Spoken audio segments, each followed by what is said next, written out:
Welcome to What Writers Should Know, your weekly dose of trying to help out the author community because, writing is hard. With me today is the ever amazing Valerie Willis, who is an author and co founder of Four Horsemen Publications. And I am Erica Lance, an author and CEO and founder of Four Horsemen Publications. So, Val, what are we talking about today? Selling direct, cutting out all the middle guy and fees and things, right? Because as authors, and especially indie authors, we can get our books at cost in shipping.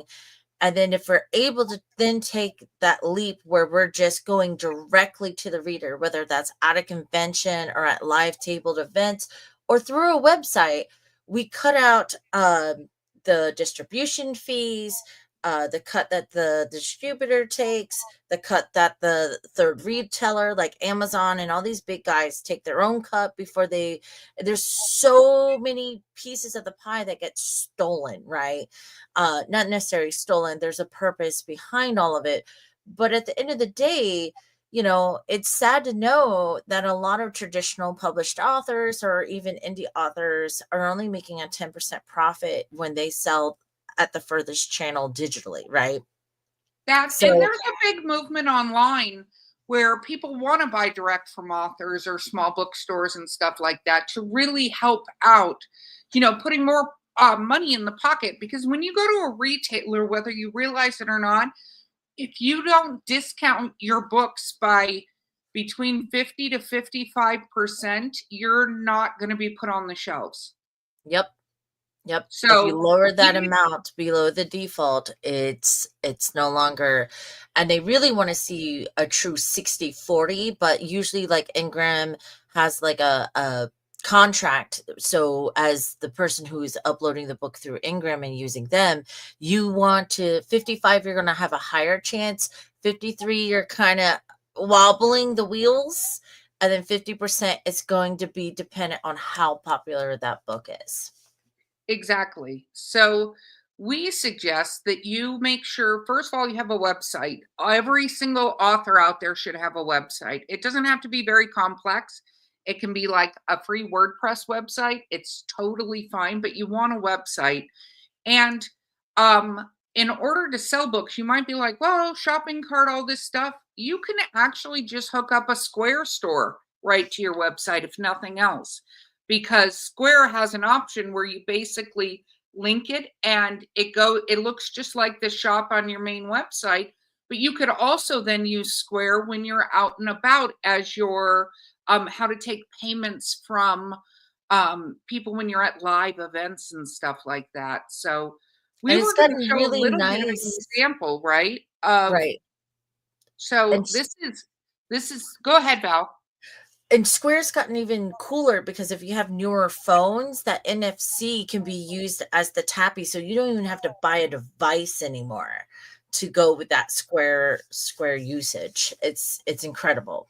Yes, we use it all the time for Four Horsemen, and you use it personally. Like Square is up their game to make it really super easy. Not that there's anything wrong with other ones, but we've just seen that that's one, and we're not sponsored by them. We just use them. So we're going to share Valerie's actual website because as an author to show you what she's kind of doing, and she's going to walk you through it. Oh, put me on the spot.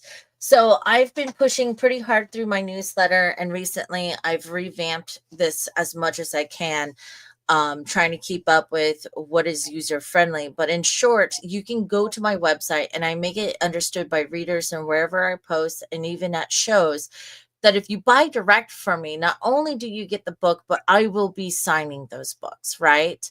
They still get that. You can't make it to the show. That's okay. You can get a signed copy from me still, right? And the cool thing is that you can divide this. I have multiple pen names. So I have this where people can just look for those certain pen names, right? I have bundles listed because that's what I do at my live events. I bundle books together. They won't have bundle deals through Amazon and these other places. Sure, Amazon will be like, hey, you can buy the rest, the whole Kindle series. But are they really discounting that for you? Right? Is it signed? No. Um, and that's the And thing. or personalized. You can up it one even and say you'll personalize it for them. Yeah. So like when I click on one, so I'll do Cedric, which is my debut, right? They can select paperback, hardcover. I still have a little bit of stock of old covers, so I have those listed in here. So, let's say they say paperback, and then I added this section. Who am I making this book out to? Is there a special message or anything? And they can tell me. So people could buy gifts for others and have me sign it to them, right?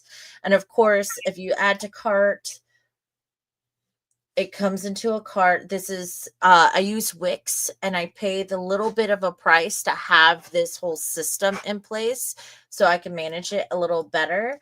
And then if you hit buy now, it has the usual methods, right?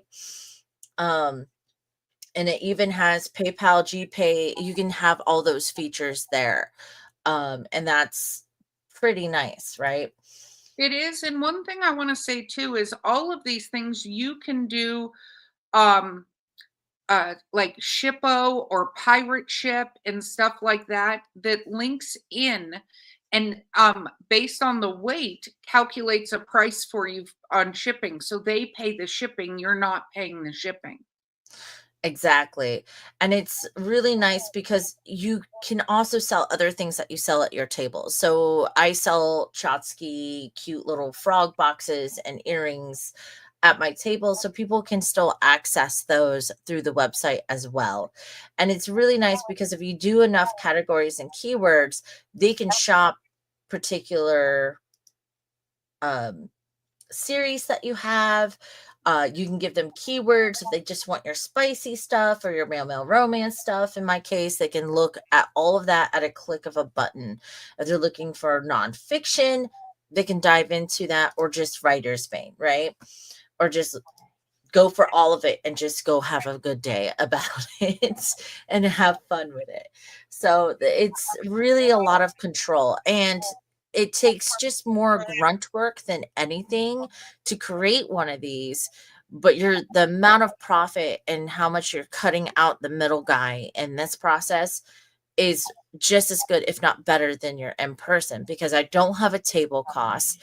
And even then, the monthly cost for this store is is 10 to 30% of what a table costs at most of the conventions I attend, right? I'm paying $30 a month, where normally a table starts at $100 and goes way up from there.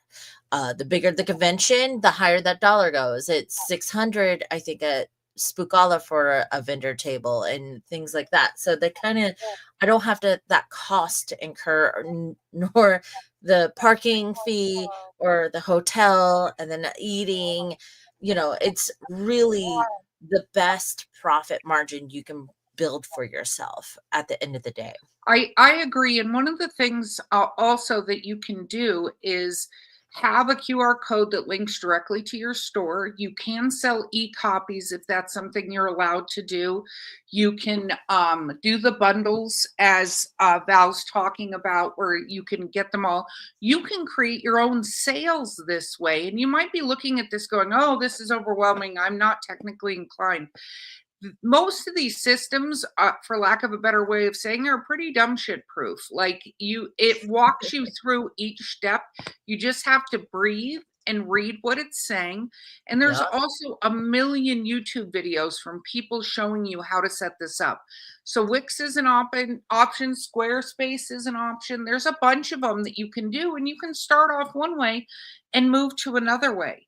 You saw that Val shared with you her little frog boxes and stuff. That's something her husband makes and creates. She's even wearing a pair right now. She's dutifully showing off for us. But Yep. that's something you could do too, is if you have bookmarks or stickers or artwork or anything like that, you can list that on the site as well for sale. So you can start creating a business around your business. And I think that's something that a lot of people overlook. And regardless of what publisher, even if you're having to buy the books at wholesale, put them up there on your website, because you'll be amazed how many people will want to buy more directly from you than go to the big box stores and go to Amazon and stuff like that, which might be great for some people, but we've seen a lot of success for our authors and them setting up shops for themselves. And So, don't forget to tell your newsletter subscribers. And if you have a monthly update, feature a backlist item and link back to your store, right? Make sure you're pushing your store link before any other link. You can provide both side by side, but never not share your direct connection, your direct store ability. Or I've even seen some authors who aren't comfortable with running as an online web store, but they go to these conventions, and what they do is they create a Google form to prep and take in orders in advance before they go to the tabled event. And they start collecting and sending out invoices and managing it that way as a direct sale, so that one, they know they have enough books for the event, but two, they're already funding the trip in advance because now they're pulling in the funds beforehand. It's all direct sales, and they've cut out the instead of buying pre-order through Amazon, and they're going to get, maybe, I know we aim for a roughly $5 profit, or $2 profit.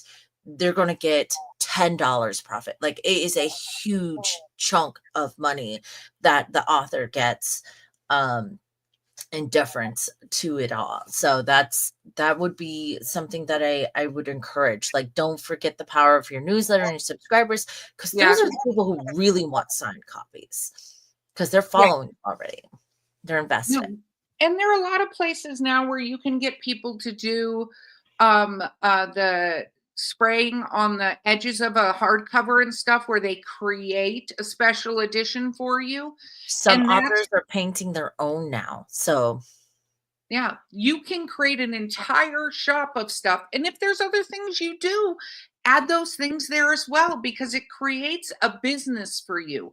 Because as authors, we're creatives, we're making an impact, but we're in the business of selling books. That's what we need to be doing. And if you're not creating that for yourself, you're missing out on a huge opportunity to be even more profitable and have a wider dissemination of your stuff. And exactly. again, people signed up for newsletters are a direct person you can talk to, unlike social media where it's filtered for people. So sometimes it's good just to set that up for yourself. Valerie, any other words of advice? Don't be shy. Don't be shy. You're an author, you're really awesome, and you should feel that way. I know imposter syndrome combats this quite a bit, this in-person vibe, this being a big deal, asking for signed copies, letting people know that you will sign copies from your website and stuff. But don't be shy about it. I Um, agree. Own be it confident. completely. Yes. Okay. So with that, authors, don't forget, like, subscribe. We have all the links, including how to get to Valerie's website to buy her frog boxes, if that's something you urgently Yes. need now, which everybody should. But like, subscribe, and we're going to continue to bring you things that authors should know. So, Valerie, thanks for everything. And Absolutely. writing is hard. We'll see you next time. See you next time.